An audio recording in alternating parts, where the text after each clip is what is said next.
Oh, hello, and welcome to Al Dente Rigamortis. I'm Review Cultist. I'm Mikey. The E stands for evil. I'm not happy. What? Why's that? You fooled us! Fooled you! Damn you. You thought you were safe. I thought we were going to get out of January without a single Jeffuary situation. No. No, it turns out I had one more killer up my sleeve. And it's all thanks to Shadow Swimmer, who sent us an email a while back. Yeah, so first off, some behind the scenes stuff. We forgot that last week was our 400th episode. Whoops. So we're going to count this as the belated celebration of our 400th episode with a Jeffuary episode right at the tail end of January. Tonight, we give you Jeff the Killer Redux. So Jeff the Killer Redux is by Shadow Swimmer or Shadow Swimmer 77. You can find it on the Spinpasta wiki, which is spinpasta.fandom.com. And it was actually a competitor with the Jeff stories during 2015. It competed against the Jeff the Killer 2015 entry by Keep Ben and Kellum. That was the winning entry of the Jeff the Killer contest that creepypasta wiki had back in 2015, I guess. And this was one of the entries that went up against it. And Shadow Swimmer sent us an email asking if we'd be if we could stomach one more Jeff the Killer story. So no, but here we are. Yeah. Well, so time to review or time to go through Jeff the Killer Redux. Redux. Remix. So going to start with the rundown as always. It's basically the traditional Jeff the Killer origin story that we've all read multiple times at this point. Some of us forced to read multiple times. But with some reworks, some retooling, and some additions. Some reduxes. Yeah, it's a redux. We get a much more detailed opening kill scene before going into the past to see where the origin began of this killer. So Jeff and his family move into a new city from their older one after Jeff is implicated in the suicide of his girlfriend, Katie. This whole situation leaves a lot of tension within the family, certainly between the parents and Jeff. Lou, however, is still Jeff's best friend and understanding bro. After being invited to a neighbor's party the next day, there is a morning argument on the first day of school, which is a Friday for Jeff and Lou. And Jeff storms out of the house and begins conversing with his dead girlfriend because he hears her in his head, which shows how Jeff's mental state is at the moment. Lou eventually catches up and offers support. As they reach the bus stop, they encounter Randy, Troy, and Keith, the iconic bullies of the story, beating up a kid over a bus fare. They stop it prematurely, and after Lou gets knocked out of the fight, Jeff loses it and kicks their asses, almost ready to kill them. But Lou manages to snap him out of his bloodlust. They flee the scene, and at school, Jeff grips with the fact that the voice of Katie that he's been hearing for weeks on end in his head is starting to change into this malicious force within him, and it seems like it's trying to take control of him during that fight. And apparently, even he even changed almost physically. Like Lou looked at him and saw that he had his eyes went completely black, like a shark's eyes, like a doll's eyes. Sorry. Mm-hmm. When they get home, police arrive and accuse Jeff of starting the fight, given Randy's dad being the sheriff, and that they did a check on Jeff's criminal record from their old house. They're inclined to believe Randy's story, since there was nobody around to tell them otherwise, or to try and back up Jeff and Lou.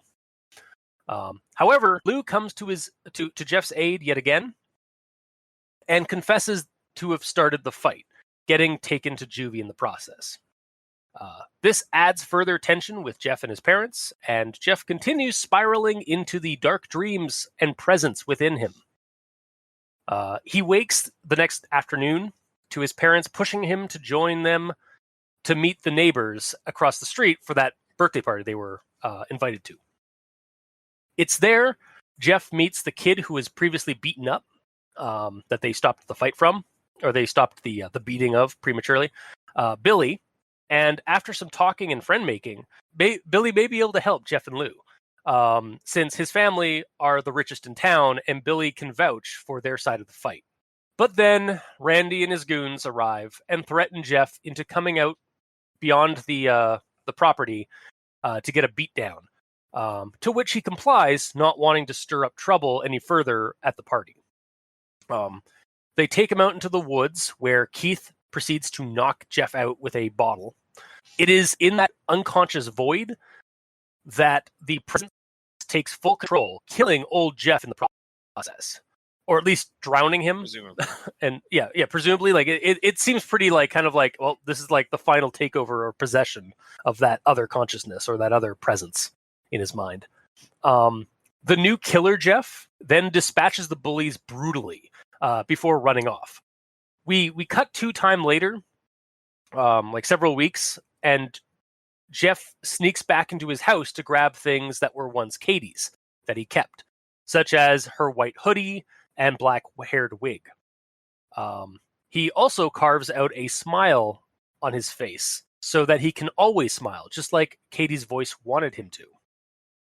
He is found in the bathroom by his grieving mother, who is then killed by him before she has a chance to apologize for being so cold toward him in the recent time. And then Jeff goes off to kill his father and Lou, presumably, thus concluding the origin of Jeff the Killer. The first time for the last time for the first time. Yeah. So now we shall move on to Everyone Tolerates the Grammar Inquisitions. At this point, I've got one or two, the odd one. I'm going to start with this one. John reached to the figure in one last silent entreaty. So I kind of learned a new word today, and I'm throwing this in the Grammar Inquisition because I've always thrown these into the Grammar Inquisitions. Entreaty, noun, an earnest or humble request. I've never actually heard the word or like read the word entreaty, and I was like kind of confused as to what it meant. So I learned a word. I honestly wrote over that word because I didn't know that word either. I should have also looked it up, but I did not. How dare. Yeah. It's fine. But onto my Inquisition. Jeff took a step towards the officers, whose eyes widened slightly, their hands hovering towards their holstered gun. Okay, I misread this the first time. Now that I'm reading it a second time, I realize this is not a typo. Okay. Because when I read this the first time, I was Jeff took a step towards the officers, whose eyes widened silently.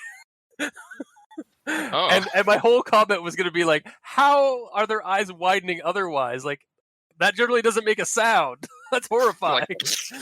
Yeah, exactly. It's like really crick. Oh man. Okay, so that was a beef up. I'm leaving this in. That's fine. Yeah. Okay, so my apologies. That is not a typo. But this one is. I swear.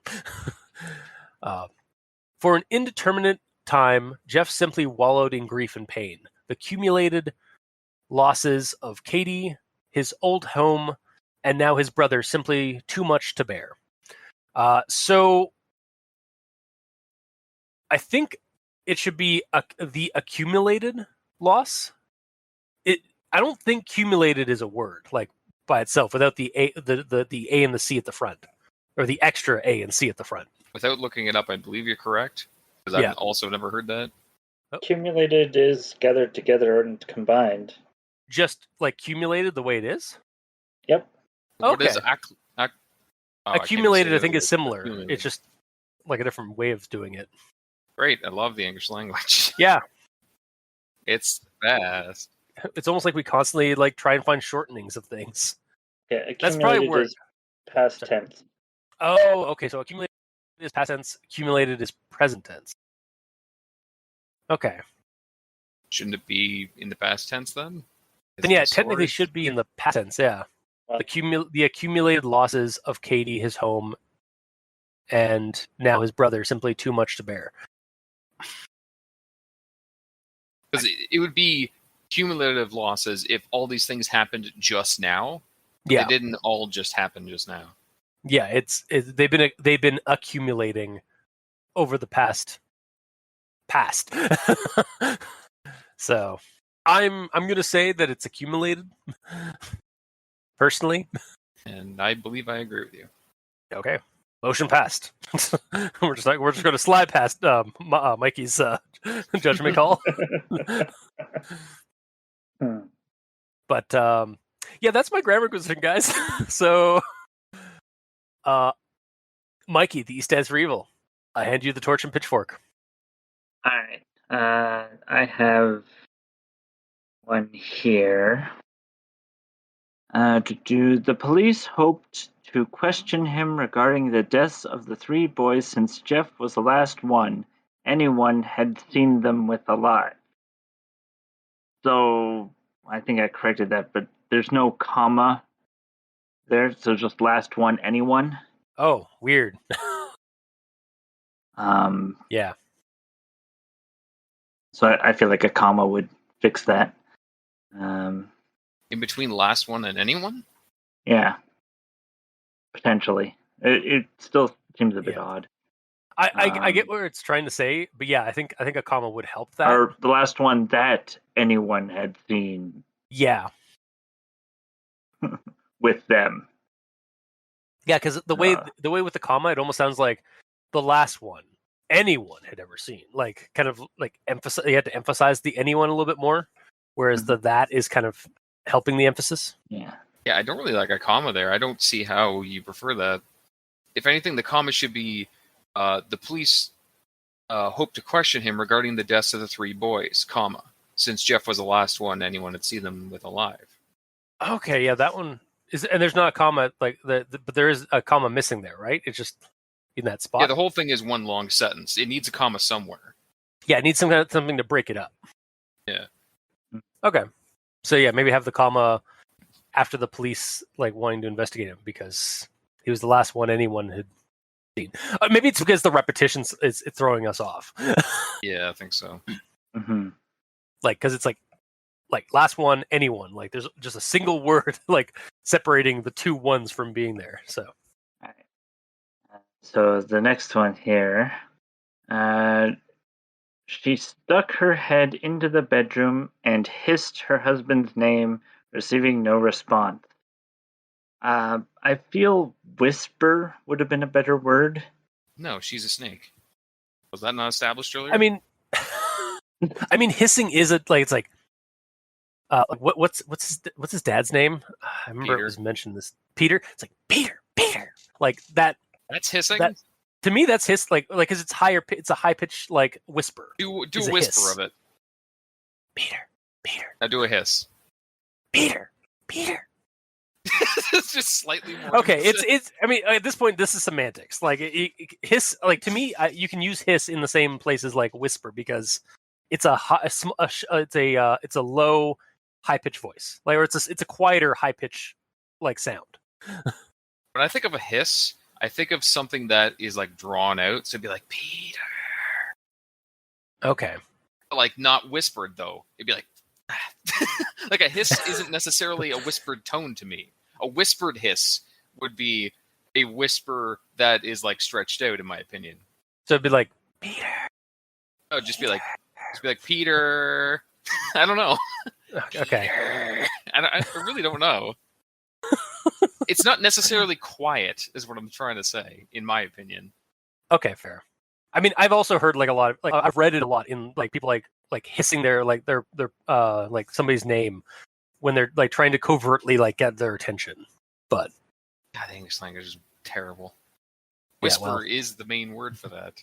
Yeah, but there are other words you can use for description. No, there should only be one word for Fuck everything. that. Okay, That's I'm what fighting you on English this. 2.0 is. I'm already working on making it. God damn it. Okay, so I will agree to disagree, but yeah, sure. Yeah. Whisper could also be used. Mm-hmm. I'll say this: if the rest of the sentence was being flowery with a whole bunch of non-standard words, then yes, by all means. But it's Okay. one flowery word surrounded by a bunch of normality. All right, whatever. Then I have a conjunction junction, but it has some dialogue in it because technically. Dare you? Well, it's technical dialogue because it's italicized, because it's the thoughts or it's- whatever. Yeah, it's Thought the dialogue. thoughts in her head, or the thoughts in his head. Yeah. Well, I mean, it wouldn't be an al dente episode without a conjunction junction, so toot toot. that's all. I'm not adding in like the extra, the normal thing. It's just like that. Yeah. Its eyes. The eyes that watched John as his life flowed through his fingertips were unblinking and dark, black as the pits of hell. It wasn't Lou's fault, and Jeff knew he hadn't meant anything by his comment. But that didn't lessen the sting. It's not their fault. It's okay, Jeff. But I wish you wouldn't feel bad. It's so much better here, you'll see. It was the same voice he heard in the quiet times he talked to Katie, but different. It would be so easy to end this now. And as for the look Lou had seen on Jeff's face as he loomed over the defeated bullies, Jeff remembered exactly what he was feeling at that moment, an intense desire to rip and cut. But it wasn't to be. But at the thought of Lou locked away and doing God knew what, Jeff felt his already cloudy mood blacken even further. It felt as if a huge weight was lifted off of Jeff's shoulders. But they never found a body. But any joy she felt was lost in the void left by her missing child. But the victims had been ripped apart, the savage nature of the attacks practically incapable of being administered by a human, let alone a teenage boy. It scared her to think of the police accusing Jeffuary of the crimes. It terrified her to consider they might be right. It was a moment before she realized that the figure curled on the bathroom floor, clutching a kitchen knife, was her son, Finn. Wow. Yeah. There's a lot less than I was expecting. Like I wasn't actively looking for them while I was reading, but I was when you even proposed that there's conjunction junction, like, oh shit, did I miss a bunch? It's like it really was like at the start and then at the end. There was a lot of conjunction junction. And a And lot then- of it was the head voice. Yeah, exactly. So that's you can get away with that because that's like somebody talking. And Mhm. God knows we talk dumbly. we don't talk correctly on the best of times. No, we talk good. Yeah, we talk always- super good here. We are the gooderest talkers. Yes. But yeah, you can get away with that when it's in dialogue. But That being said, there was a number of sentences that started with words that they probably shouldn't, and that is the reason that Mikey does these conjunction junctions, to highlight all those. yes, There's always better words. as long as it's not in dialogue.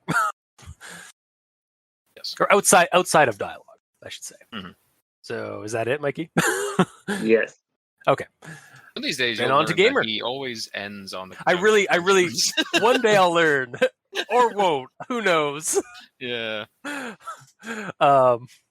And on to Gamer. My first one is I learned a thing. It's Mhm. in regards to a rash of murders. Rash meaning a lot of murders. I've never heard Yeah. that before. Okay. And then my next one is so there's the intro with the news, and that's fine. And then it starts with the kid saying, "Dad, Dad, Daddy," from where he sat on the couch, John Morrison's side. The nightly news blaring on the television in front of him. This is the third time David called since he had put the 8-year-old to bed over 2 hours ago.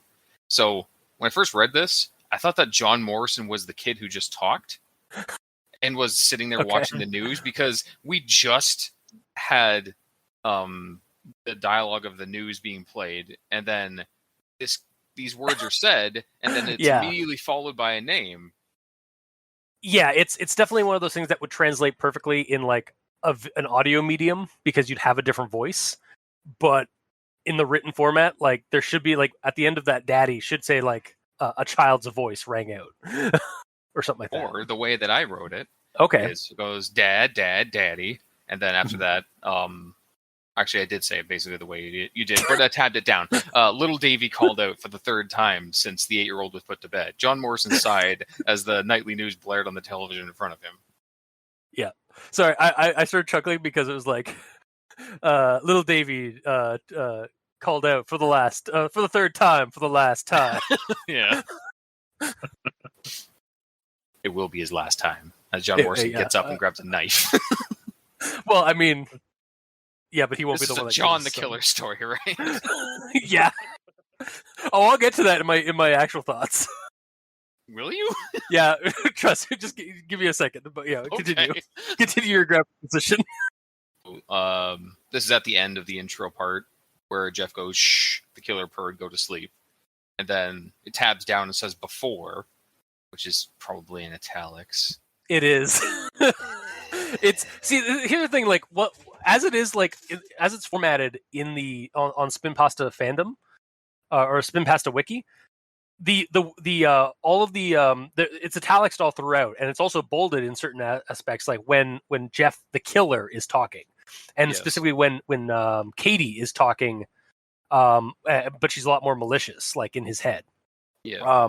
So I actually like the italics and the bold use in the story as it is in this, but yeah, it's also italics are the worst. You're so fucking subtle. I feel like the before, and also like the later. I think it's later, like or sometime later. Like I think happens after Jeff goes like killer, and then it segues to like his mom and stuff like that. I feel like those ones should be like probably like underlined. Maybe, yeah. Or like in brackets or something. Yeah, even brackets. That would be good too. Well, and in regards to this one where it just says before and then it skips down to the next paragraph, It's too small. Like, in my opinion, I feel like it should be a rough timeline, something like a month ago. So you have a rough idea of what's going on instead of just before.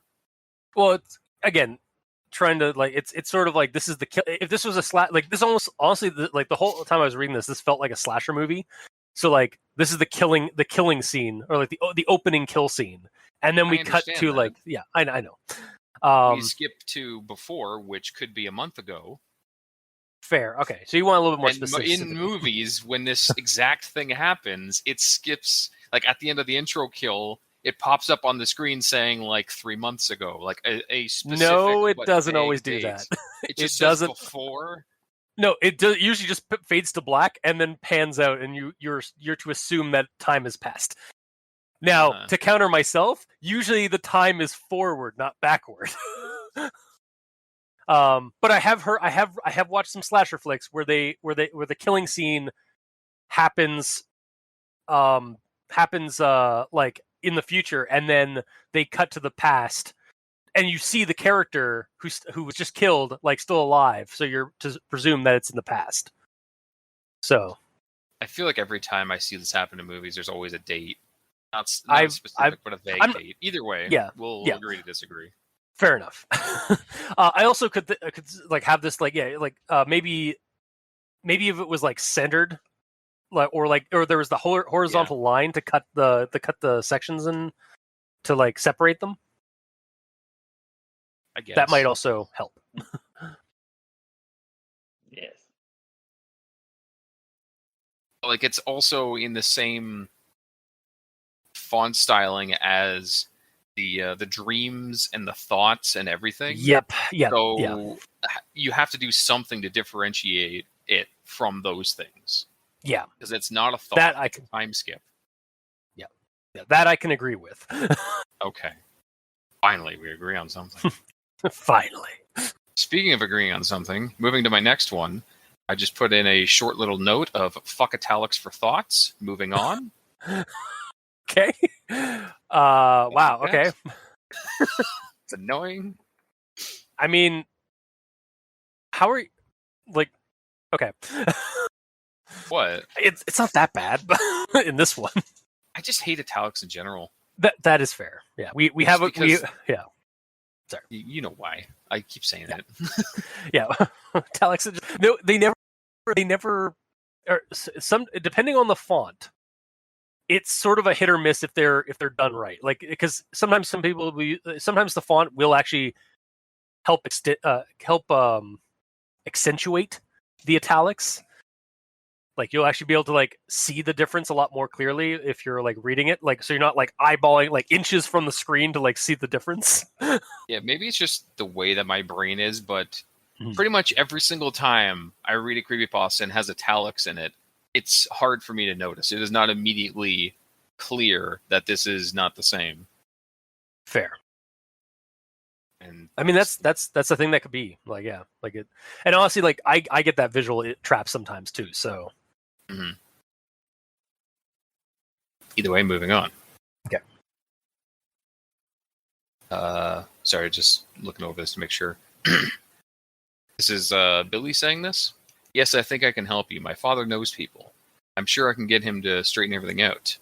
He felt as if a huge weight was lifted off Jeff's shoulders. I would, ellipses, you have no idea how much it would mean to me, Billy.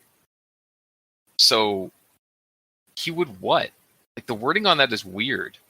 Okay, hang on, I gotta pull this up. Because Jeff is responding to Billy saying that he will straighten everything out by saying, I would.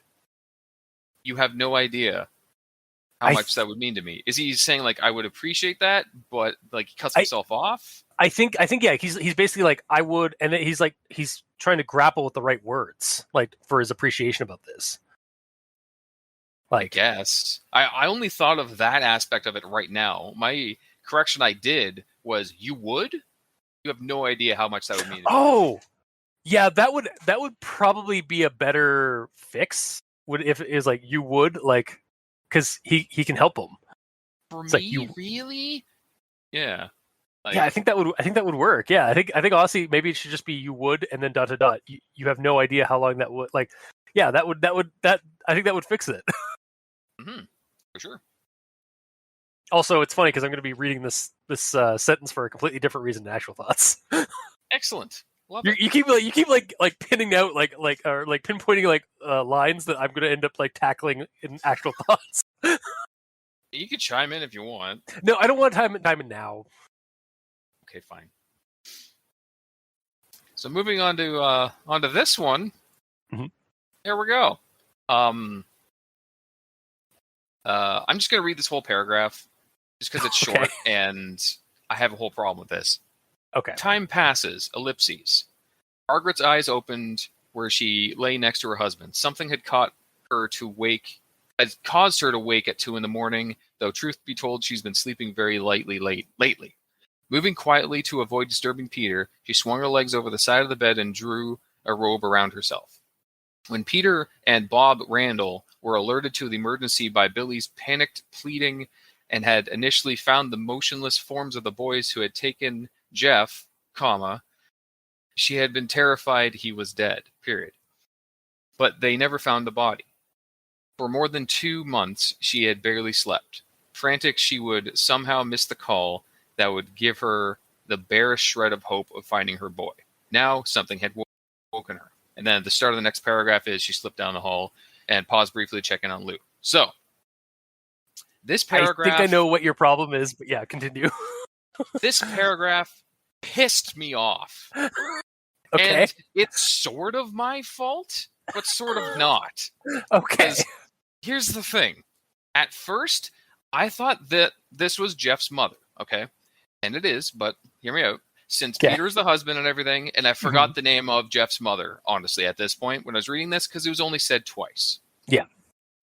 But then it brings up Peter and whoever Bob Randall is, which I assume is Billy's father, and saying that they were alerted to Billy's pleading is what I thought, which made me think that this was all happening in the same household, aka Billy's household. So then I shifted thinking that this was in Billy's house. His mother, her name was Margaret, and the father is also a Peter.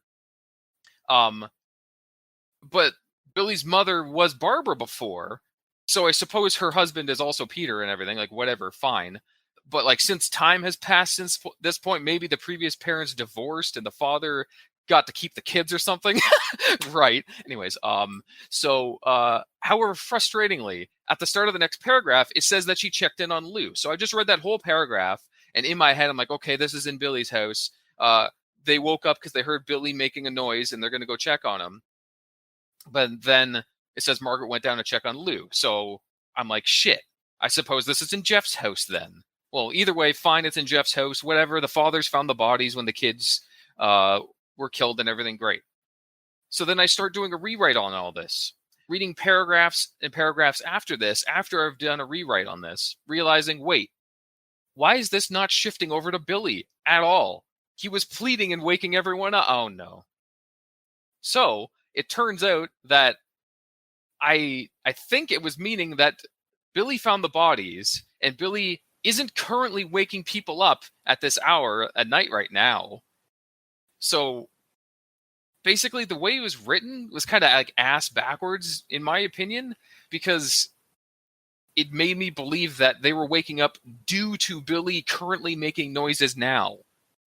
And I had to rethink and rewrite this paragraph like 3 or 4 times to try to fix it, and it upsets me. So I'm sorry if I'm being negative with this. I have never swore more while doing notes in the story ever in my entire quote-unquote career. I'm just sitting here reading a story, doing notes, like this morning as I'm waking up, and then you just hear me go, fuck! Shit! Like, God, why? Like sitting here quietly in my room swearing at my monitor. So You sound like you're about to cry there for a second. It's like my monitor. Yeah, kind of. It's fine. So after all that, I assume this is what happened. Okay. In the span of this short paragraph, Jeff's mom hasn't been sleeping well. She gets out of bed next to her husband. Billy previously found the bodies of the bullies. Jeff's mom is worried that Jeff is dead too, but his body was never found. It's been 2 months. She's barely been sleeping, and she stays awake to hope that they find a call from Jeff. And the fathers of the 2 families are the ones that ran over to Billy when he previously made noises because he found the bodies previously. The rewrite, which is actually pretty easy, honestly. Yeah. So first off, I didn't like the time skip where it just says time passes, because later on it says specifically 2 months anyway, so why not just make it 2 months pass? And then to start it off, because they haven't been using Margaret's name very much, instead of just starting with Margaret, go Margaret Woods' eyes opened. So immediately you know, okay, this is Jeff's mother. Great. Then move along, and then remove the whole thing about when Peter and Bob Randall were alerted to the emergency by Billy's panicked pleading and had initially found the motionless forms of the boys who had taken Jeff, she had been terrified he was dead. That is confusing. That is the reason that I spent probably 30 or 40 minutes trying to understand what the hell was going on here. And I changed that to just, like after she woke up, I changed it to Billy had initially found the motionless forms of the boys who had taken Jeff. And she had been terrified that Jeff was dead too. That tells you that, okay, Billy found the bodies. It doesn't matter who came to Billy's aid first. It doesn't matter. It just tells you that Billy found the bodies, and the mother is scared that Jeff is dead because Jeff isn't here. And then the rest of it is fine. That changing that one sentence just removed all the problems I had with this entire thing. Yeah. I agree with you. Excellent. This sentence, like when you read that entire paragraph, I was like, I remember like reading through this and like kind of passing by it, but like and just taking it. But like I do note this now the second time, like going through it, is like there's way too much exposition in the middle of like somebody waking up because they heard the slightest sound in their house. Yeah, and that slightest sound was not Billy, even though the No. next sentence was saying yeah. Billy making noises. No, because it's trying to push in this exposition of like what happened after in the aftermath of Jeff's like kill spree in the woods, like with the bullies. Now, okay, here's the thing. This may be correct. I may be correcting you. I may not be. I read this and thought that Billy basically got the attention of his dad and Peter, like Jeff's dad, to go and go check on Jeff and the bullies because like after the bullies and them left. So it was the dads that found the bodies. But honestly, I'll take yours. It doesn't really matter who found the bodies. Somebody found the bodies. Correct. And the whole problem is that yes. entire long-winded sentence is confusing and doesn't give any clear information. Correct. Because you're right. That could be saying either the fathers found it or Billy. Yes. And that could be easily fixed by just removing it. Yeah, because it doesn't matter. Also, the fact that Randy is a bully, but Billy and Bob's last name is Randall was also kind of confusing to me occasionally in the story. Yeah. So, like Billy Randall and then Randy. It's like, wait, fuck. It's not Randy Randall, is it? No, it's Billy and Bob Randall, which are the last names of like Randall's their last name, but then Randy is the first name of the main bully. Okay. Yeah, no, I 100% agree with you on this. Like, I feel there's too much exposition just kind of crammed into this intro paragraph that is supposed to introduce us to the scene of like the 2 months 2 months later, like sort of situation. It is partially because there's too much, but there's also too little because it's not specified like specifically what's going on. To the point that, again, I had to rethink this multiple times because I thought that Peter was making a noise now and woke everyone up because that's what it freaking said. Yeah. So it both needs less and more.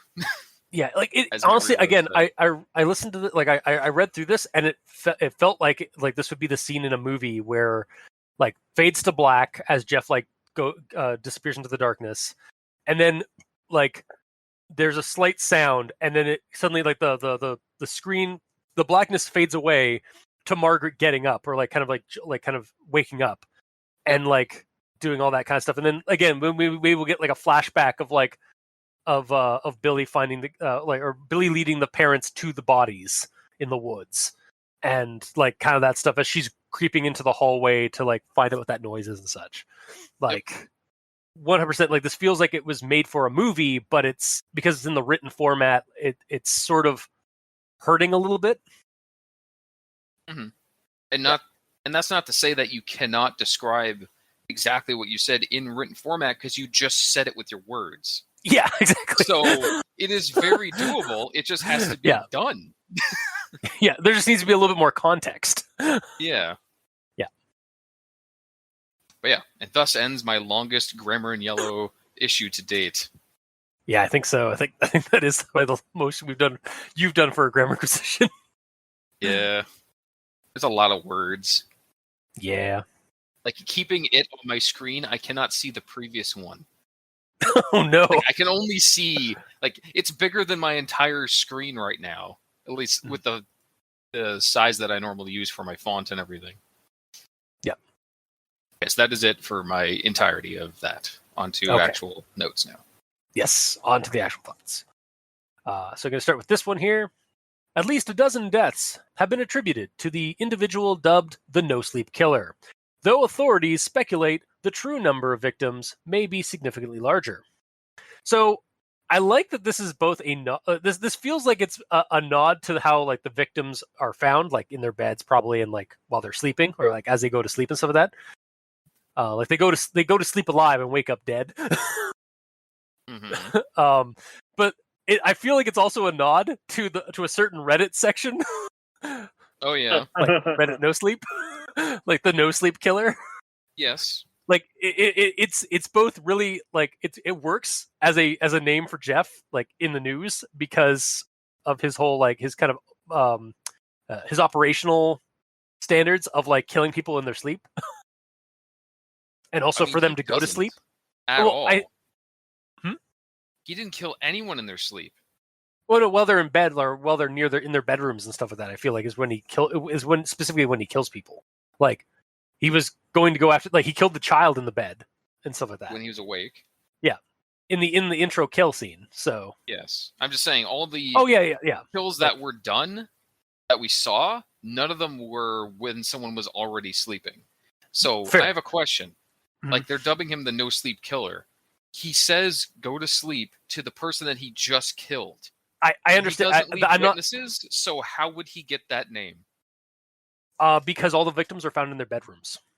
So the news from a news point of from a journalism point of view, that is how they would nickname him, is because like all the victims were found in their bedrooms, some of them on their beds, some of them like on the floor and stuff like that, but they were found in their bedrooms.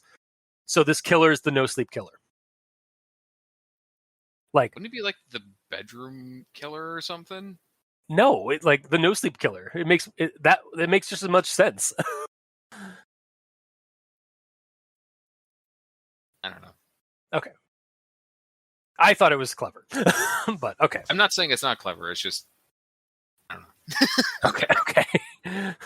I'll get to my. So earlier I said it's like how Johnny's the killer and some of that. Get to this scene here. Cracking the door, John stuck his head through the opening. Here's Johnny as he holds an axe in hand. Sorry, I couldn't resist. Yeah. Like as soon as I read that, he cracking the door. Not cracking the door open, like, or cracking the door. Cracked the door open with an axe. Yeah, exactly. Like I just envisioned like John or like Johnny from or the Here's Johnny scene from The Shining as Jack Nicholson breaks open that door. But moving on. My decision was my own. I chose to go to sleep.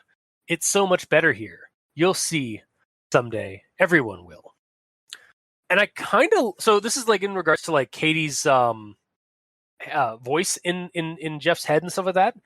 And like initially I like as it's going through, like you can kind of see like this is how like Jeff is kind of grieving over the loss of his girlfriend. Is he's hearing her voice in his head and stuff and having conversations with her. And I kind of like that this is the starting seed of perhaps Jeff's obsession with getting people to go to sleep when he kills them. Like, because Katie basically, like this Katie voice has kind of like instilled that in him. What I don't get though is how does that translate to him killing other people? Wouldn't that only convince him to kill himself so he can be with her again? No, because it's okay. So I understand it's a plot hook because it's about Jeff the killer. But realistically, I am only saying this now because I don't have a note on this because I'm just thinking about it now. Wouldn't that realistically make him want to kill himself to join her, though? It could go either way.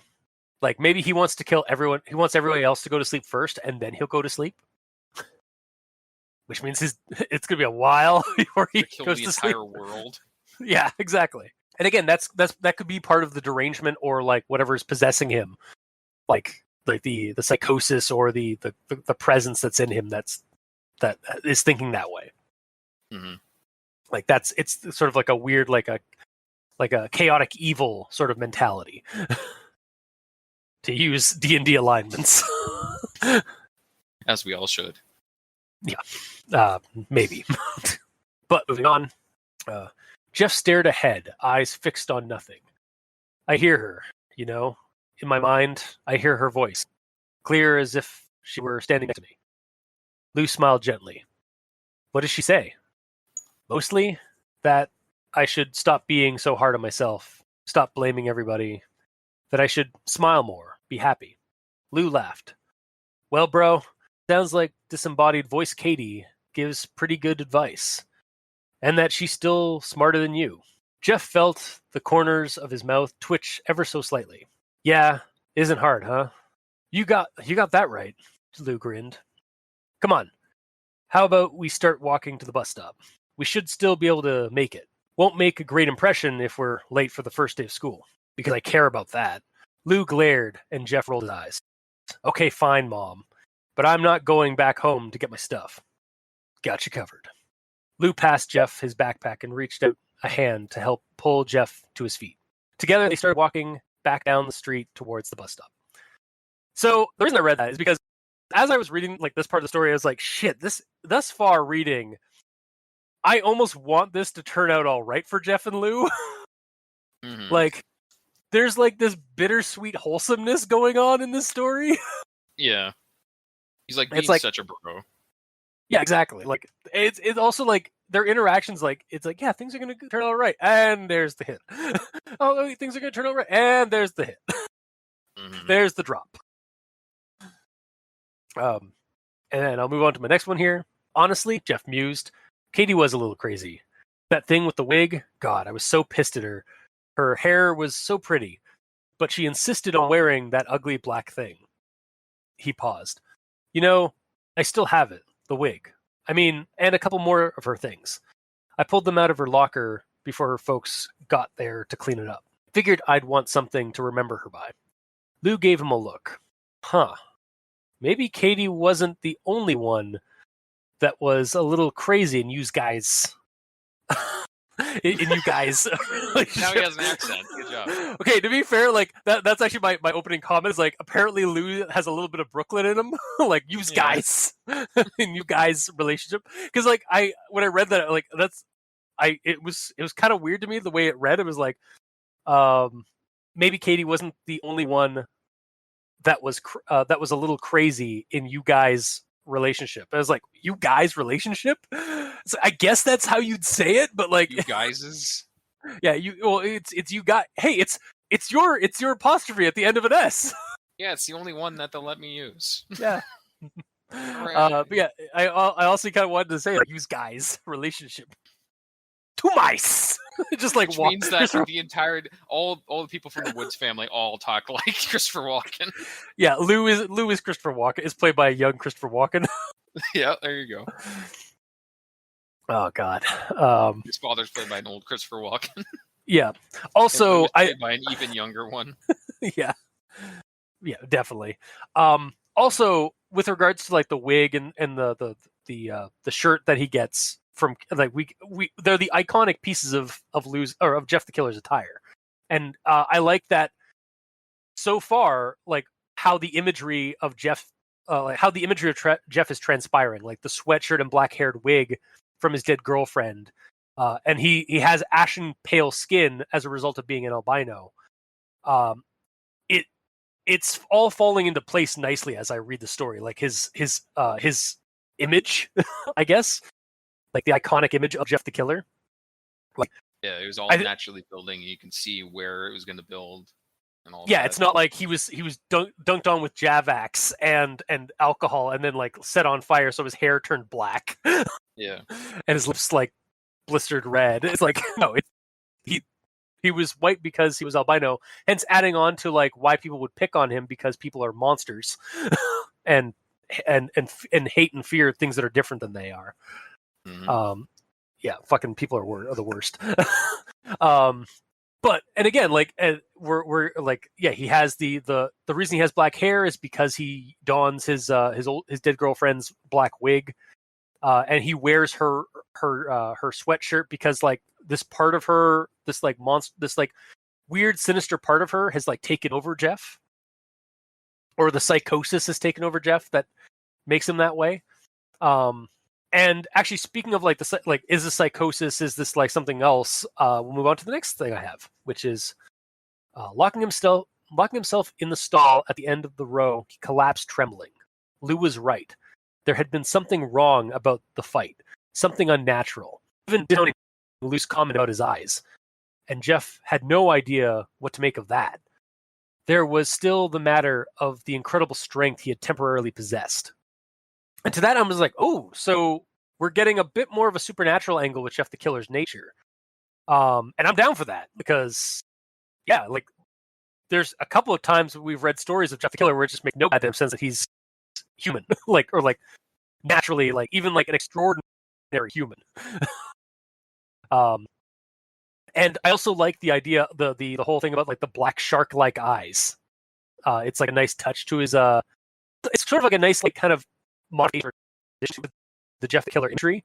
I thought that was just going to be like they said that at the start in the intro kill, but he was like hiding in the closet, so his eyes would have adjusted to the darkness, so they would have been really wide.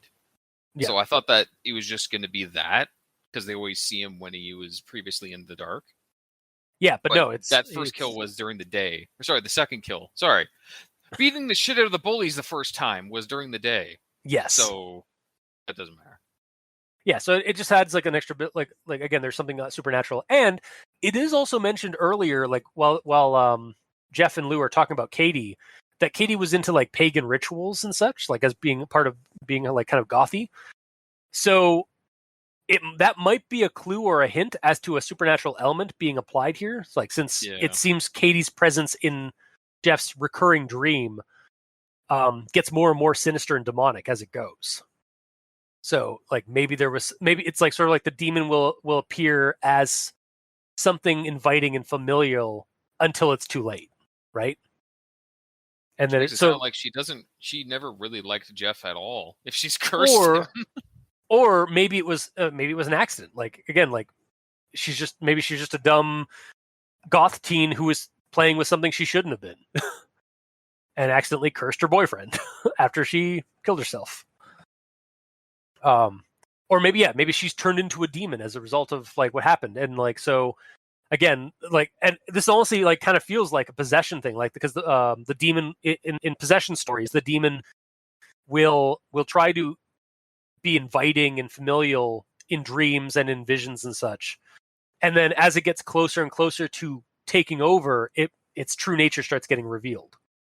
So but yeah, so I did like the idea of this, like it could be psychosis, that like Jeff is just like in his psychosis he's getting extra like a boost to his strength because his limiters are coming off basically, and maybe his eyes just dilate like really badly when he goes into killer mode.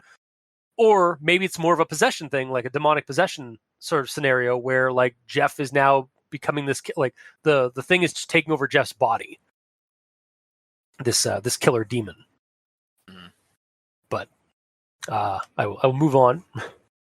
As cool as the eyes are, I kind of wish they weren't a thing, because like without thinking about the eyes, then the entire thing can be a mundane story and believable. Yeah, but yeah, and albino eyes are typically red. Yeah, no, fair. I don't know. I like the supernatural. I always like the supernatural element when it's applied to a killer and stuff like that. So because it makes it a little less real. There's also that safety blanket of like it's not too real. And I mean that's an age old opinion of mine from this show. So yeah. But it's like mine is immersion is always nice. That's fair. Yeah. Moving on though. And as for the look Lou had seen on Jeff's face as he loomed over the defeated bullies, Jeff remembered exactly what he was feeling at that moment. An intense desire to rip and cut, to hurt, to kill. Don't you mean to rip and tear until it is done? Yes, exactly. Because I definitely immediately went to that, an intense desire to rip and tear. Yep. I can take that off my notes.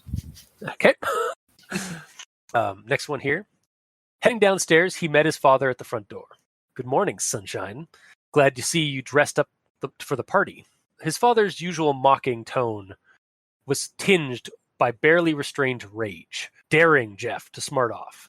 Jeff scowled, but remained silent. His mother bustled up. I gotta say, throughout the story, I feel like the story does a really good job at giving some strong emotional beats. Like when the brothers are together, talking earlier, it came off to me really wholesome.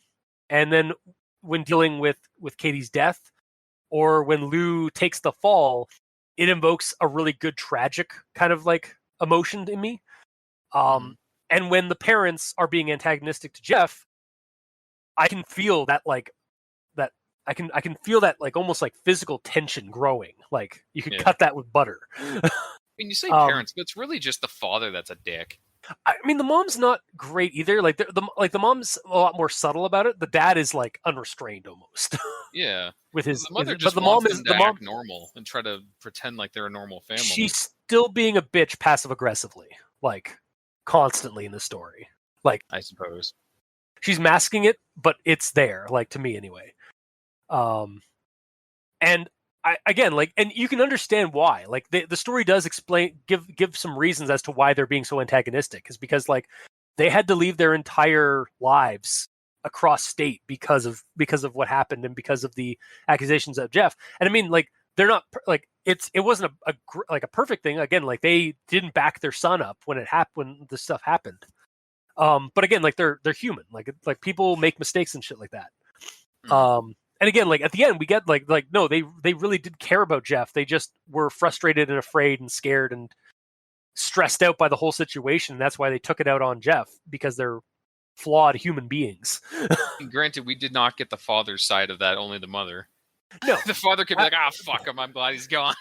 no, that's fair, yeah. But like, and again, like that's why he's sleeping. But we're getting from the mom's side, which again, like, yeah, she's you can see the seams like splitting whenever she's like trying to hold herself, like trying to like mask herself to like this image of like a normal family. Yeah. And yeah, I think the story is written very well in that regard, like of evoking the right emotions, the right emotional beats, and giving us having us give a shit about characters and scenes. At least that's from my perspective of this. So, or how I was reading it. So, Yeah, the characters aren't just names. yeah, exactly. They're not just cardboard cutouts for the most part.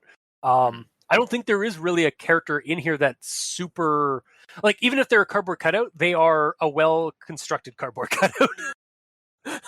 Like, I'd say Bob Randall is pretty cardboardy because okay, yeah, but he's not necessary. He's just a one-off name. Like he's Billy. We don't have a scene with him in it, so like except for like a flashback, so that's fine. You don't need to have him again.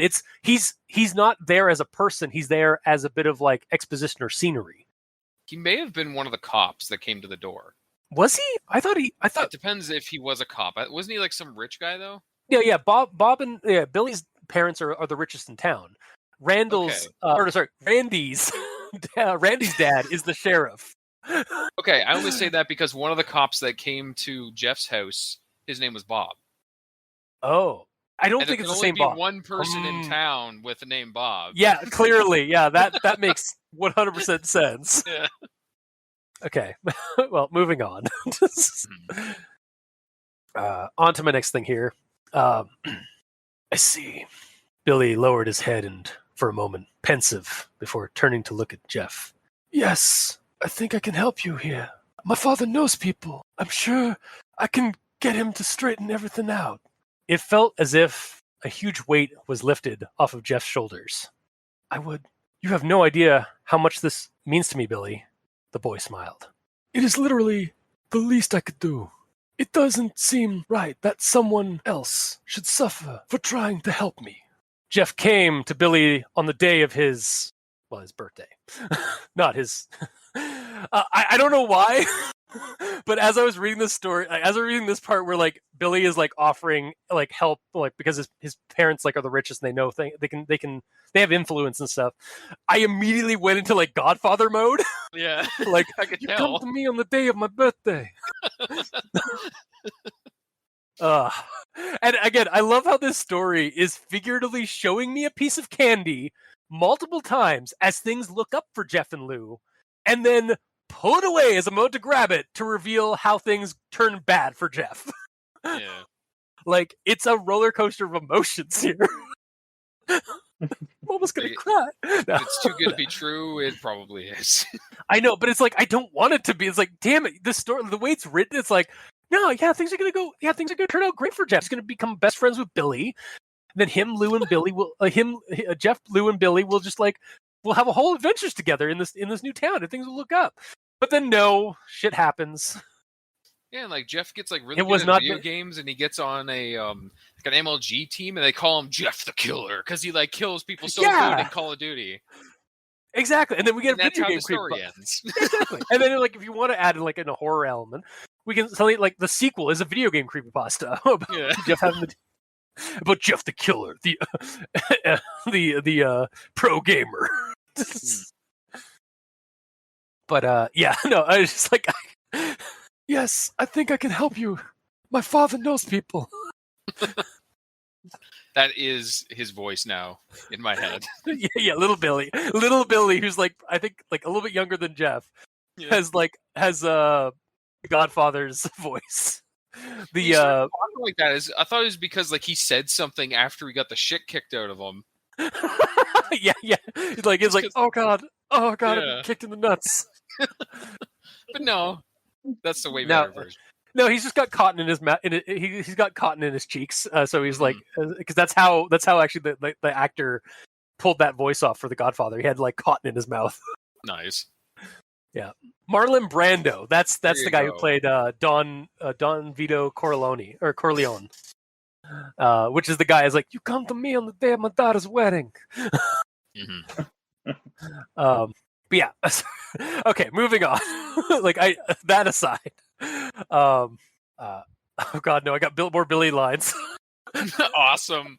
Oh wait, shouldn't Jeff be talking like freaking Al Pacino, Christopher Walken?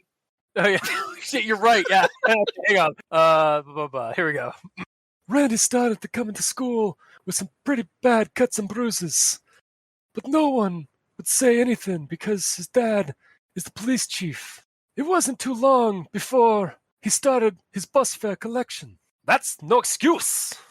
Jeff shook his head. I got plenty of problems. You don't see me taking out on people smaller than me. What can I say? Maybe they're just assholes. Billy smiled and Jeff laughed. What? This is awesome. Okay, I'm glad. So much better now that they have stupid accents. Now they have mafia The best accents. accents. Yeah, now they have like New York, mafia, like Godfather accents, basically. Anyway, moving. So yeah, on to my actual comment about this whole thing.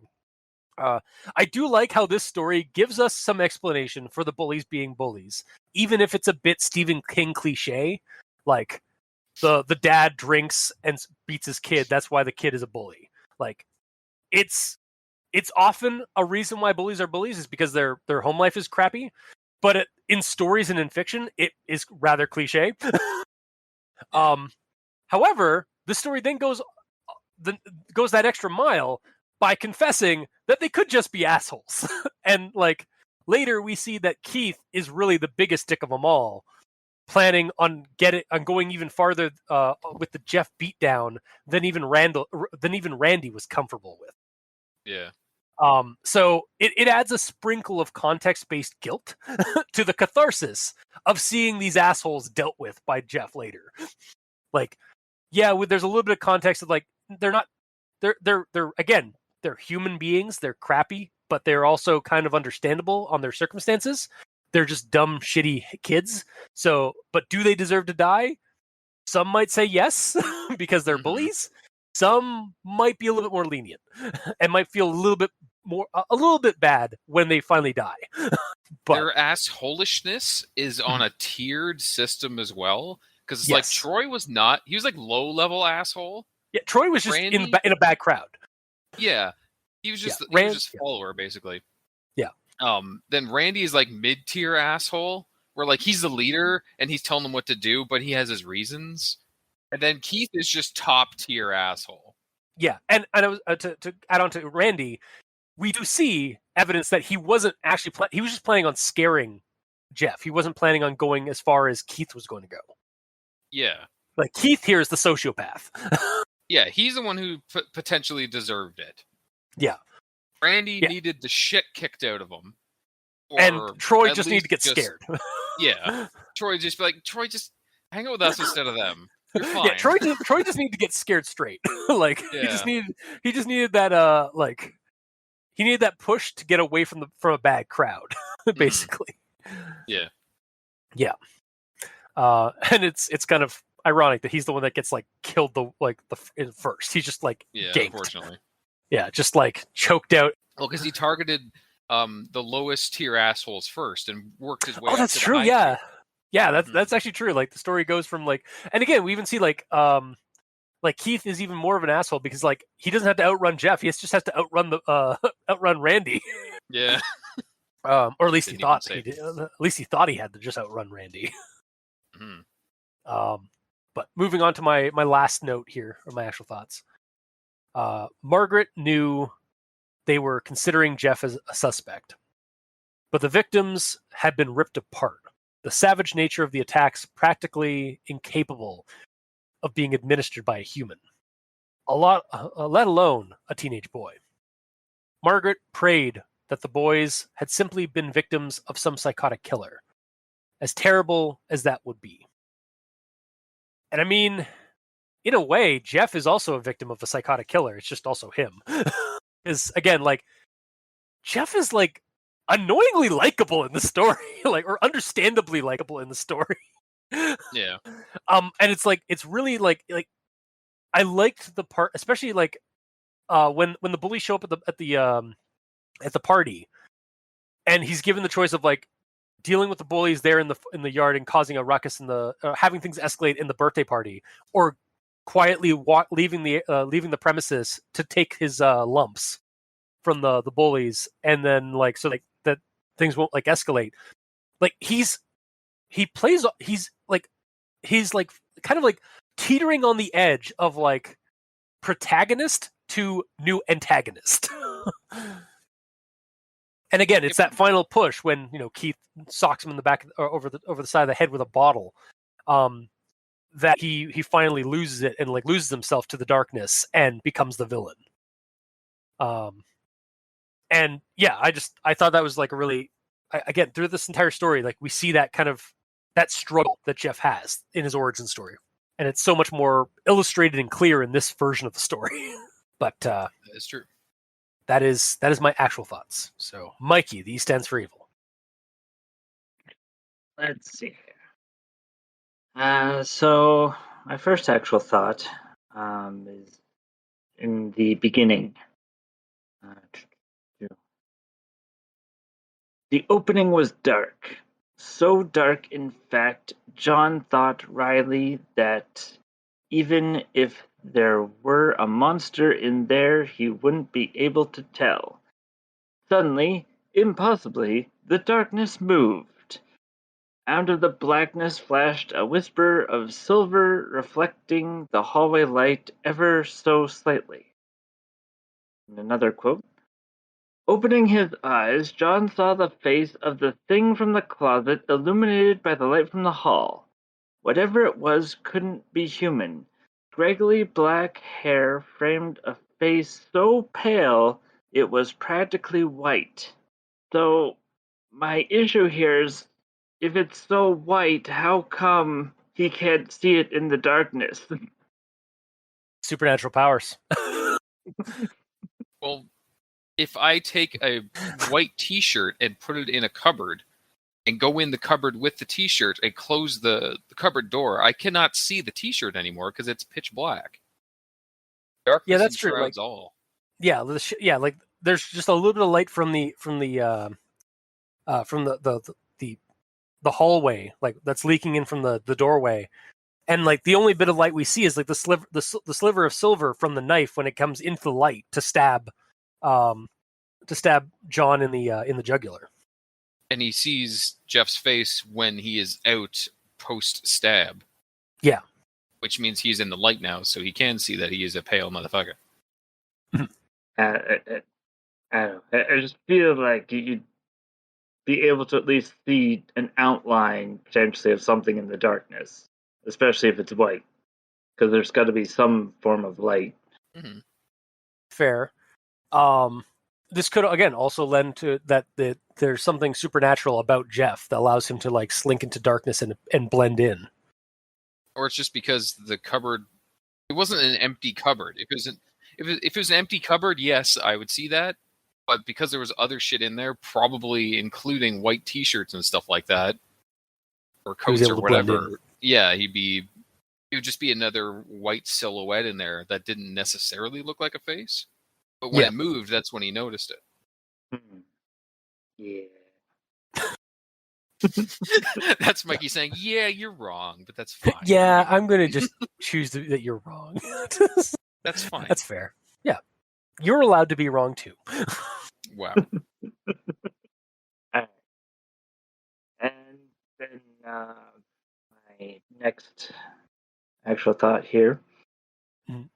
He drew his arm back and with one precise, brutal motion stabbed the thin boy in the arm, the knife blade easily sliding through the muscle. And my thought is, ooh, that's gonna hurt. Yeah. Like I just Yeah. yeah, like I just like I didn't like I like almost like kind of phantom felt that. I was like, ooh, like Because the way it's it's described almost so much instead of just he Yeah. stabbed him in the arm. exactly like it almost felt like a Mortal Kombat scene where like you see the blade go through the muscle tissue and like Oh, between it the pauses bones. and goes X-ray. Yeah, exactly. Yeah. Yeah. It's like ooh, yeah. Yeah. Alright. So my next actual thought is at the end where the mother gets stabbed. Why doesn't she scream or say the things that it says she's thinking? Because she wasn't stabbed. No, I think it stabs her in the side. Stabs her in the side, like You're to right. where shock. Yeah, that's the only If thing I I'm can go with. yeah, if I'm proposing an excuse, I would say shock does that to people. Like they have a hard time like reacting. It would be nice if she even just said something as simple as like, "I'm sorry," as she's dying. Exactly. You Yeah. know? I kind of wish she had said something. Although it makes it even more like tragic that she doesn't even get to rasp that out because before dying because like she had all these feelings we get to see right before she dies. But because she doesn't say it, then Jeff is like, "Okay, yeah, she deserved it. She didn't care." Yeah. There's no. He doesn't get a like. He doesn't, get a, he doesn't question himself. He doesn't question his actions. Mm-hmm. Thus, like continuing that's the tragedy of like him becoming a villain, is that he had no one he didn't give anybody the chance to apologize or to snap him out of what was happening, of his new reality. Like maybe this would have done the same thing that what happened when he was at the fight with the bullies and Lou snapped him out of like killing them. Maybe if his mom had apologized, it might have been enough air, like metaphysically, for the old Jeff to survive and like get to the surface. But yeah, again, that's the tragedy of this horror story, is that the killer continues on being a killer because the people that could have helped him didn't get a chance. All right. Do. And then my last actual thought here, I'm going to go on a bit of a tangent. Uh-oh.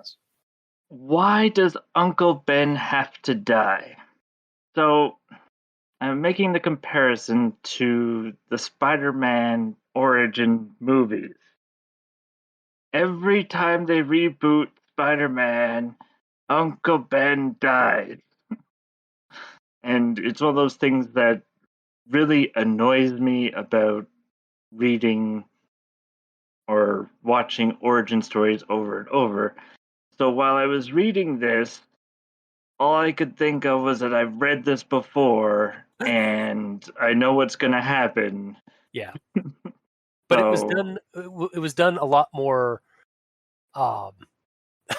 it was done in a way, it was done to like clean up and improve the bad pasta.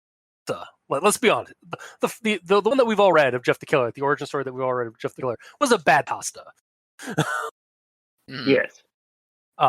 Yeah. So this is a remake, like a remaster, if you want to compare it to video game stuff. Where they take an old popular game and bring it up to new standards, like 2 decades later. Yeah. And that's even like what Shadow Swimmer like said. Like they wanted to take the original story and improve it and make it like clean it up and make it better, and even add their own little bits to it. And yeah. And in regards to what you were saying, Mikey, we have read previous stories of Jeff where it is different. I'm pretty sure Yes. one of the ones that I liked, none of the bullies died. Was that Where, the like, they were 2015 having- one? I don't know. I can't keep them straight. The one where they were in the garage and there was a flare gun that shot at Jeff. That in the was- face. Yeah, that was the 2015 banning one. Yeah, I don't think any of the bullies died in that one. No, I don't think they got. I think they all. If they died, it was off screen. Yeah.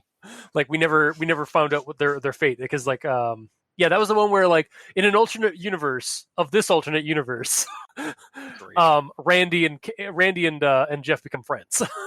But Did they? yeah, remember that was like they spent like hours like hanging out with each other because their parents or because their moms like made them like hang out. And it was actually like kind of like, it's like, oh man, like Randy's actually not such a bad guy. He's actually like hanging out with Jeff and like they're building a little bit of a bond. And then as soon as the parents leave, that's when like he had set this trap to deal with Jeff. Yeah, it was like high level end boss villainage stuff. Yeah. Mm-hmm. He double crossed. Mm-hmm. Yeah. But yeah. No, yeah, it is something that happens though. Like you are right, Mikey. The whole thing of like, yeah, reading this story again. We've all read this story multiple times in different iterations. So, Mm-hmm.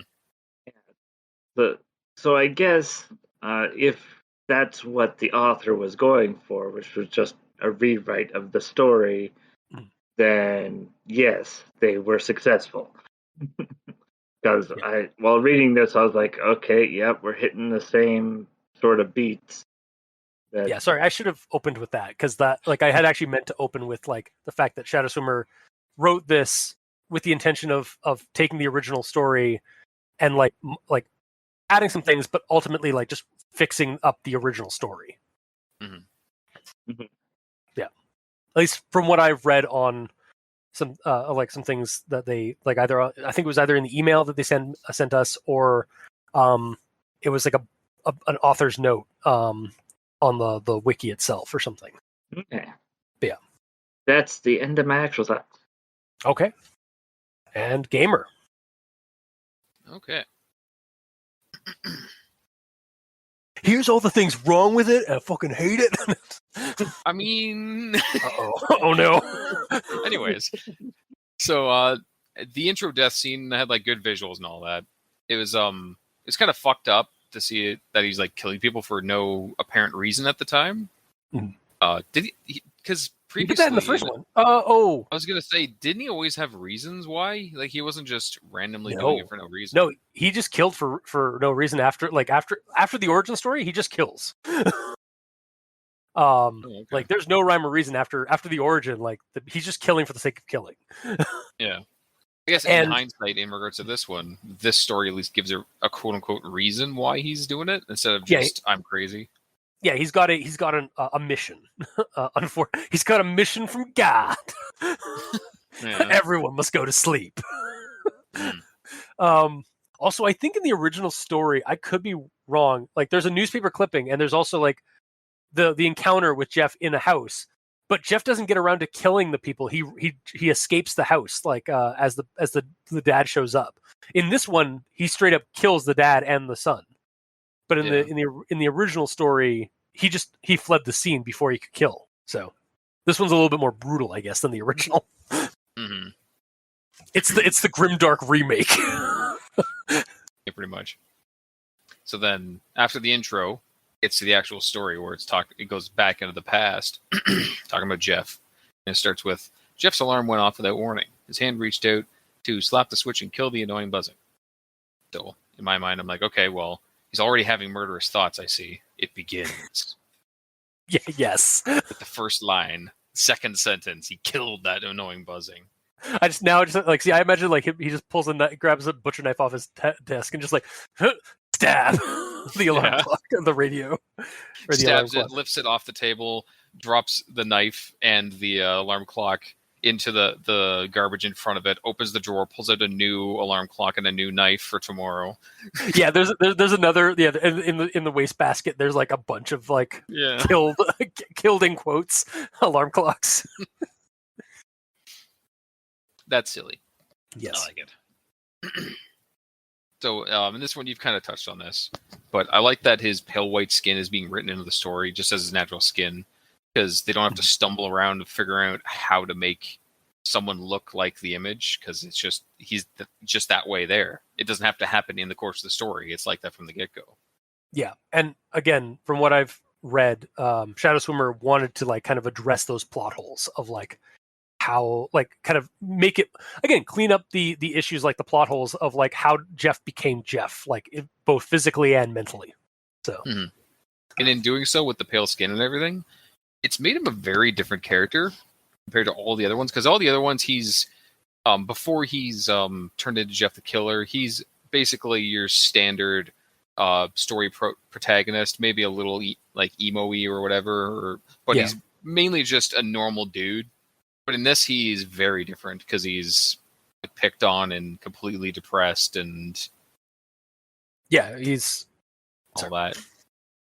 Yeah, so as much of a rewrite as this is, Jeff himself is very different. Yeah, it does like it differentiates itself from the others in that regard. Mm-hmm.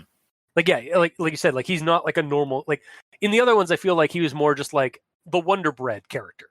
Yes, like for sure. He was good at everything, or like he stood up for things. Even in this story, like he doesn't stand up for the kid who's being bullied. It's Lou that pulls Jeff into the things, because Lou is the more altruistic character. Yeah. And we're in this story, like again, we're given like, because of his albinoism, it helps for giving him the physical description of Jeff's skin in the images and stuff like that, in the iconography.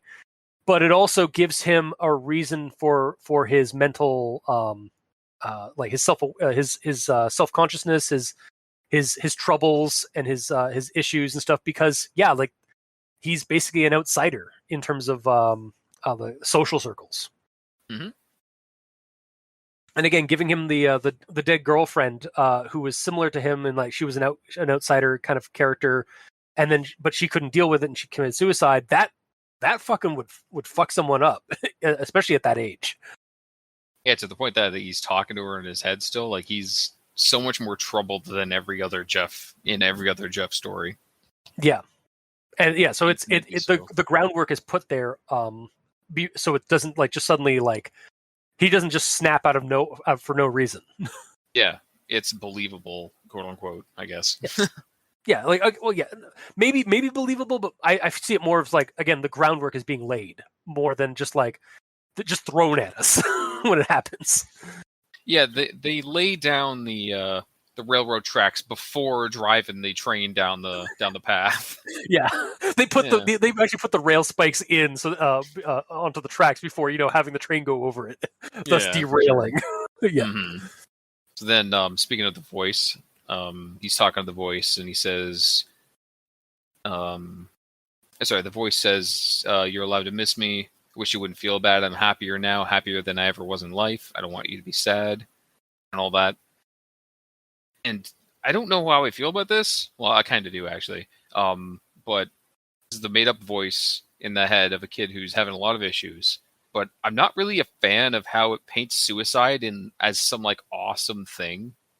Because the voice in his head is saying, like, I'm so much happier now. Like, I'm basically saying I'm so happy. I'm glad that I did this. Hence why I thought that this was going to go down the road of Jeff being convinced to kill himself. Yeah. And I think that's probably, well, I feel like that's a lot of I mean, again, I've fortunately never had to deal with that kind of situation before. Mm-hmm. But I feel like it's sort of, I can see it two ways. Either it's like the whole thing of like they're in a better place. Like it's that kind of like talk that we have when someone dies and you're grieving, and somebody like tries to help you like kind of when you try to cope with that kind of grief.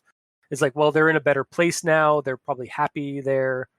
Like all their worries are over, and they wouldn't want you to feel bad about it, like because like there's nothing that can be done. So like sort of like the end of that grieving process is for the person to move on. Mm-hmm. And I feel like that's kind of partially of what it was doing, but it's also that other angle of like, again, kind of going on the idea of like this thing is trying to trick Jeff. If it is some kind of demon force, or if it's, again, the psychosis, it starts off like pleasant and then gets more and more twisted. Yeah. So it's like it's starting off like trying to make him feel better and stuff about things, and then like maybe its original intent was for Jeff to commit suicide himself, and then Jeff just went an opposite direction in that maybe because of his brother's like sort of support, like initial support, maybe that's what kind of helped him pull away from like the suicidal angle and go more for the homicidal angle. Mm-hmm.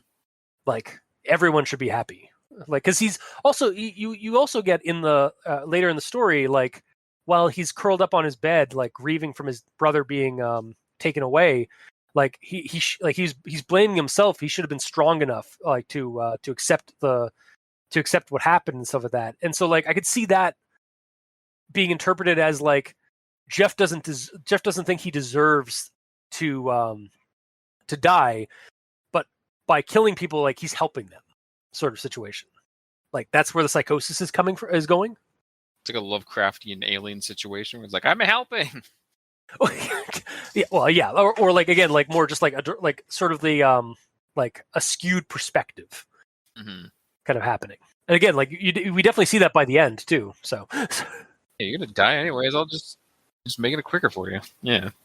Yeah. But yeah. Mm. This got deep. A little bit. So this next one. Mhm. I didn't mean anything, Lou blurted out. By what I said this morning. Katie wasn't crazy. Definitely weird, but not crazy.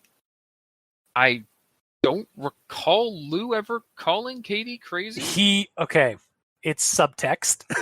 I know you hate it, but I'll pull up the quote because it's in there. Okay, go past the back Make into sure the you're before. not reading a different story than me. I'm reading the Red Story Gamer. Yeah. Hang on, where is it? Because he's trying. It. Okay, you found it. Okay, you read it. Yeah. That skin of yours. Guarantee you could have all the super hot goth chicks throwing themselves at you with a little effort. I have on good authority those girls are crazy in all the right ways. Yep. And then it's sort of the first inkling that we kind of, or the first bit of context, and then Jeff immediately switches like to like an angry mode, and Lou realizes what he said, and it's only later that we realize like Katie was a goth girl and she committed suicide. So like, yeah, like it's subtext in the story. Oh. So the character that I didn't know existed, they said, fine. It's a journey element. Yeah. Like it's an element that's like, it's sort of like, it's there. And when it clicks, you're like, oh, kind of thing. Yeah. I had the same sort of thing where it was like, what did he say that pissed off Jeff? Like, why is he suddenly angry with Lou? And then, it's not until later when we find out that it's the girlfriend that was goth that it goes. You sort of can make that connection. Yeah. But he also said, I have it on good authority that those girls are crazy in all the right ways. Like, it's not a he was trying to crazy. Like no, yeah, but somebody in Jeff's mindset might like, again, like because he said goth girls crazy, like yeah, it's that's what triggered it more than like in all the right places, and Jeff just suddenly tunnel visioned at that point, because that's what triggering does. Like you don't hear everything when somebody says something that triggers you.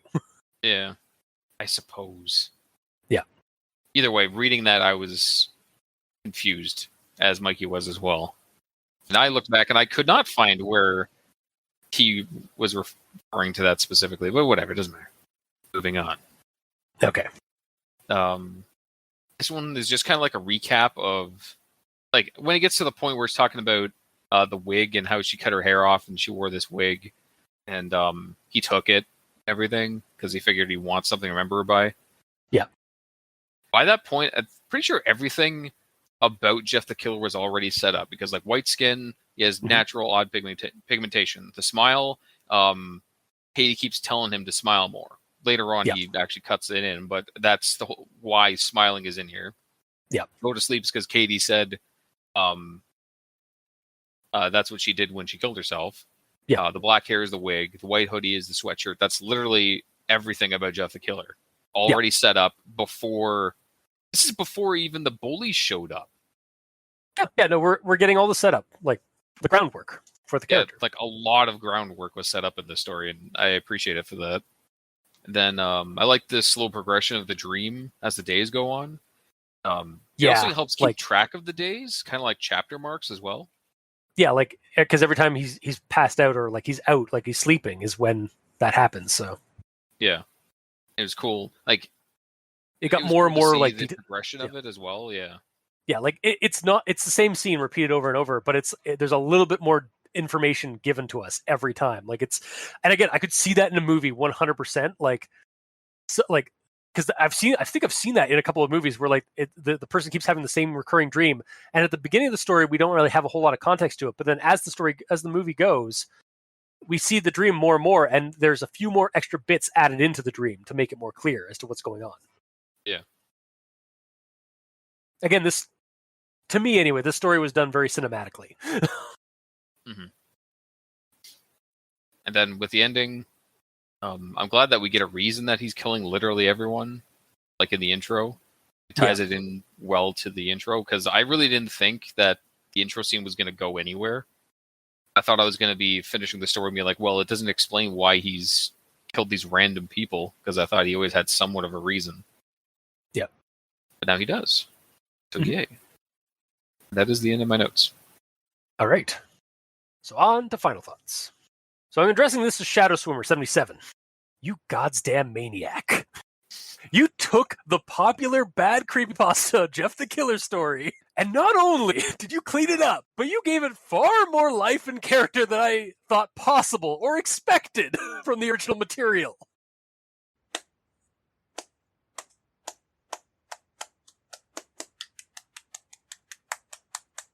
Bravo. Yeah, the story, I mean, obviously there's some faults that we found in it, but ultimately, I found myself, like, my notes were sparse, like whole swaths of the story. Which is usually a good thing. Yeah, like whole swaths of the story, like, had no notes in it. In fact, I had to go back and like go in and like add in some extra ones, like the you come to me on the day of my dad's wedding, like that whole scenario, like that. I had to add that in later, but like as I was going through, it's like, yeah, I enjoyed, like, it's the Jeff the Killer story. Like, we've read it all before multiple times for this show.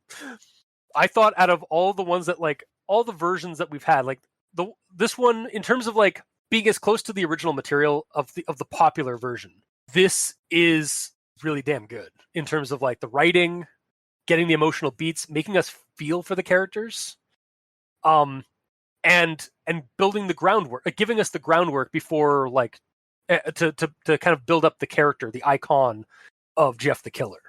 So I recommend this story. Now that I've given a gushing review. Mikey, the E stands for evil.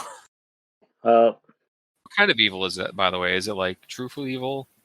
Or like lawful evil, sorry. Neutral evil? Is it neutral, chaotic, or lawful? Probably neutral. That's fair. Yeah, that sounds about right.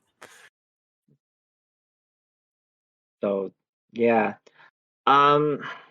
The major thing for me that was a deterrent, but it's gonna happen because with any Jeff the Killer story, is the treading over ground that's been tread over before and stomping on Uncle Ben's corpse over and over. Just kicking that dead body. Yeah. Kicking the dead horse known as Uncle Ben. Yeah. I feel like, yeah, we can't get away with that, or we can't get away from that unless we're reading a story that is not an origin of Jeff the Killer. Like, yeah. I think the closest we've ever come to that, honestly, in this show, is maybe like Jeff versus Jane the Killer, or Jeff the Killer versus Slender Man, like the ones that are clearly like a sequel or like an expanded story, like away from the origin. Wasn't there one where the bullies were the main characters and they were on a camping trip and they just said Yes! the story about Jeff and then he And it showed was up and murdered them? And then it was inadvertently a Jane the Killer origin story. Was it? Yeah, because at the end it was Jane that ended up becoming like obsessed with Jeff the Killer. Oh, there was a girl there with them as well named Jane? Yeah. Oh, okay. But either way, Jeff showed up and did the killing. Yeah, exactly. Yeah. Okay. Yeah, Jeff was basically a Camp Crystal Lake scenario where like Randy, Keith, and I think it was Randy, Troy. Keith, Troy, Lou, and Jane were going out for a camping trip for like their last hurrah before high school. And then Jeff was like the Voorhees character who just like killed them all except for Jane and Lou, I want to say, or maybe it was Randy who survived. Mm-hmm. And then Jane had like from the events like lost her shit, and was like hospitalized. And in her like in her hospitalized room, she like had like always watching like Jeff the Killer, like basically gone completely nuts. And when she was out of when she went out of there, the character the other survivor character found like Jane's like Jane had like broken into his like car, or like damaged his car and like like keyed his car with like always watching or something. Mm-hmm. So yeah, like that again. That one was a Jeff the Killer non-origin story, but it was a Jane the Killer origin story. So there was an origin in there, but the reason I brought it up is because it wasn't treading over the same ground. Yes, that's true. Yes. Please continue. Okay, and thinking about it, I might have just come up with a potential plot hole. Oh no. So, if Billy's parents have money and sway, then why does Randy still pick on Billy? Because he can get away with it because his dad's still the sheriff, which is sort of equal ground with the richest person in town. But, I mean, they're going to talk to each other and be like, hey, can you tell your son not to pick on my son, and wave around $100 bills? The other issue, though, is... No, the other issue here is Billy being cowed into not speaking up against... But when he gets home with, like, scars on him and bruises, what's he going to say? Yeah, okay, so that doesn't... Okay, so, like, I hear what you're saying. Like, logically, that should be how the end of it. Like, goes home, tells his parents basically, like, muscle in on Randy's dad.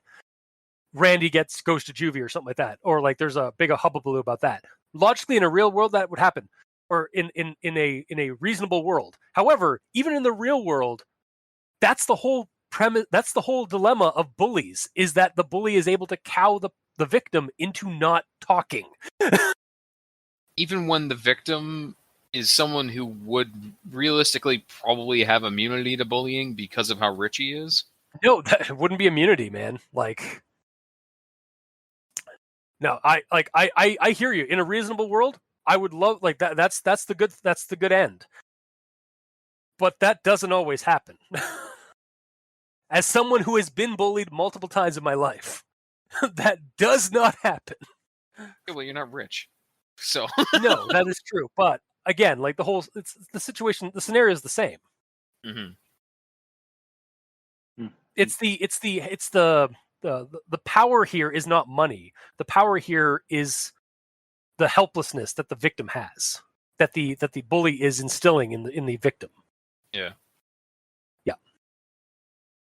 But the whole thing of Billy wanting to help, well, it's just like, if he's willing to help Jeff, why can't he help himself? Years of being bullied and self-consciousness. Or like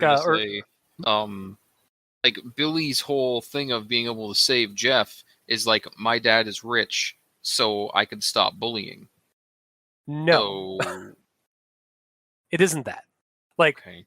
The reason why, like, Billy is offering to help Jeff and Lou with that whole scenario, because for the first time, probably in Billy's life, he has a potential friend and a support, like a group of like a means of support, i.e., Jeff and possibly Lou, because they were the ones that tried to stop the beating earlier.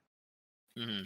So yeah, like it's basically it's not about the money so much like that's helping here. It's the fact that like for the first time Billy has someone that he can rely on. That's his own age. Yeah. Like, because he even says like all the other people at his party aren't his friends. Yeah, that's true. They're just there So because he's his money. family's rich. Yeah. Yeah, and Jeff and Lou would be the only ones that would actually would be willing to help out this kid, and he's latching onto that. Mm-hmm. Yeah, no, I don't want to sound like I'm like fighting you like for this. It's just like I understand. Like I absolutely agree with you. Like in a realistic world, that's what would happen. The world isn't that nice. I have found in my life. I just wanted to point that out because it came to me. No, that's fair. So the what was I going to say? I liked certain aspects of it being realistic, like the albinoism and the wig and stuff like that. And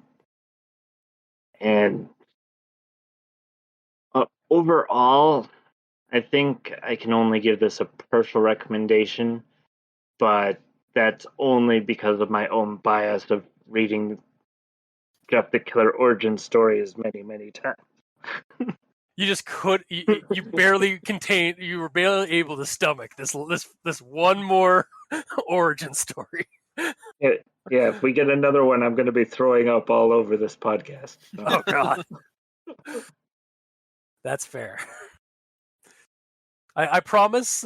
In the future, I will try to vet out the Jeff the Killer stories that are just origin stories. Because how many times can it be redone, right?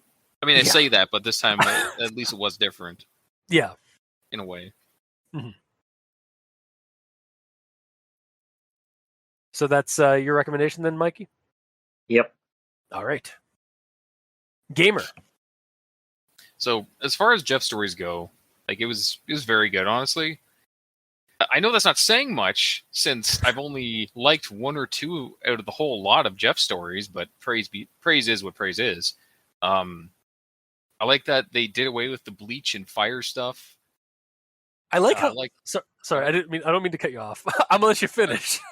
But did anybody else like the fact that they like we almost had a scene where like they lit him on fire, but then Jeff snapped the guy's neck, and so he didn't get to like light him on fire. Yeah, they teased it. Yeah, they was like, no, we're not doing that.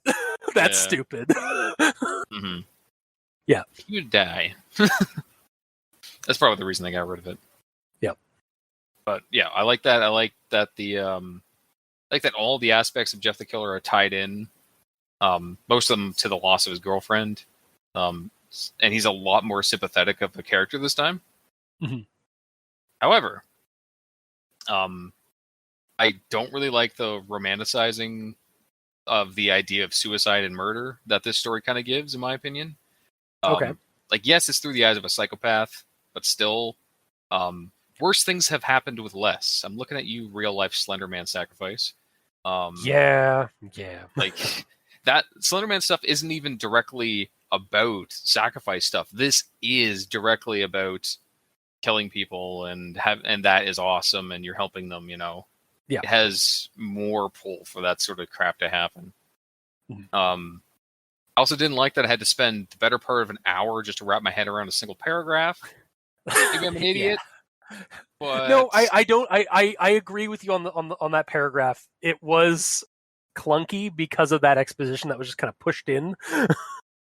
Yeah, when I finished it, it's shocking how a single sentence is what caused all of my problems. If I didn't read that sentence, it would have been fine. Yeah, it's crazy. But like again, reading that really stopped the flow of the story for me. For me, it was like I was on a long road trip with good friends. There's like great music, laughing, having great fun. Then all of a sudden, bam, there's a police roadblock. The car's Bluetooth messes up. You have to listen to the crappy radio. And like the frustration's building as the conversation gets worse and like more and more sour. And sure, we get past the roadblock after like an hour. And the car's Bluetooth starts working again. But the mood just isn't the same anymore, you know? Yeah, the mood's been ruined. Yeah. Yeah, I get you. Also, just not as a counter, but like as a just as a point, this is the origin story of a villain. So like, and that's often what horror does, is like gives you uncomfortable perspectives. So like the whole like romanticizing of suicide, yes, like that's not comfortable at all, and that shouldn't happen. But this is a tale about a villain, like the start of a villain. So Yeah. like the start of a monster. So it is. I not to detract from your statement. It's like, yes, I agree. Like we should not romanticize like suicide, because that's no bueno. And like, murder, not just suicide. Oh, okay, also murder, yes. But I mean, like, and if you have suicidal thoughts, like you should talk to somebody about that. However, yeah, in regards to the story and the fiction, like, yeah, that it's sort of the uncomfortable perspective that we have to read, because this is a horror story. So yeah, it's just like that sort of thing might be a lot less comfortable to some people compared to others. Like you said, you haven't had any like thoughts and stuff like that, so it wasn't as much of a problem.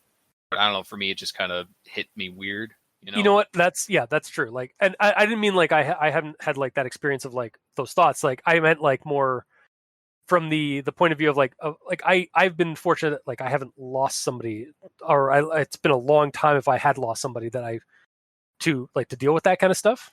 Mm-hmm. So I don't recall like that kind of grief. I don't have that context of the grief process, I guess. Yeah, is what I'm trying to say. So I'm not going to make this more difficult. I'm going to shut up. Either way, overall, I still give this like a high partial recommendation, even with all that stuff, because I'm not going to let one catastrophic failure of a paragraph, or maybe failure of my own brain, to take away from the fact that the story is well done and it's a good departure from the original and fixes pretty much all the problems of the original. That being said, like, clean up that one paragraph, please, if nothing else. Thanks. Please, sir. Could you just clean up that one little mess? Yeah. That's my final thoughts. All right. And that has been this week's episode. If you like what you heard, or if you didn't, leave us a comment in the comment section below where this gets posted, whether it be on Podbean, Facebook, YouTube, or Tumblr. We're all on Twitter, so you can talk to us there. Mikey is at the E stands for evil. The Gamer in Yellow is at the Gamer in Yellow, but without that W, because his name is very long. Yeah. And I'm at Review Cultist. You can also send us emails at aldenterigamortis@gmail.com. That's ALDENTERIGAMORTIS@gmail.com. Where you can also leave us suggestions for creepypastas, spooky things, cryptids. You creep it, we'll peep it. Yeah. It's growing on me. It's stupidly great. Yeah. Like our show. Exactly. If you'd like to help support our show financially, you can go to Patreon. Look up Al Dente Rigor Mortis and select the bucket you'd like to support us at. We have $2 and $5 tier with special episodes, early access, extra content. To our patrons that are already helping support the show, thank you immensely, because you're helping keep those hosting bells at bay. And as always, we very much appreciate that. And to our listeners and the authors of these stories, thank you immensely, because without your listenership, it would be like screaming into the void. And without your stories, without your reduxes, your remixes of stories, without your creepypastas that you share online, regardless of where you share them, we find them. And we read them, and we wouldn't have much of a show because we'd have nothing to talk about if you didn't do that. So thank you guys. Thank all of y'all out there. Until next time, I have been your host, Review Cultist. The E stands for evil. And I'm the Gamer in Yellow. And this has been Al Dente Rigor Mortis. And go to sleep. Ah, shit! God damn it.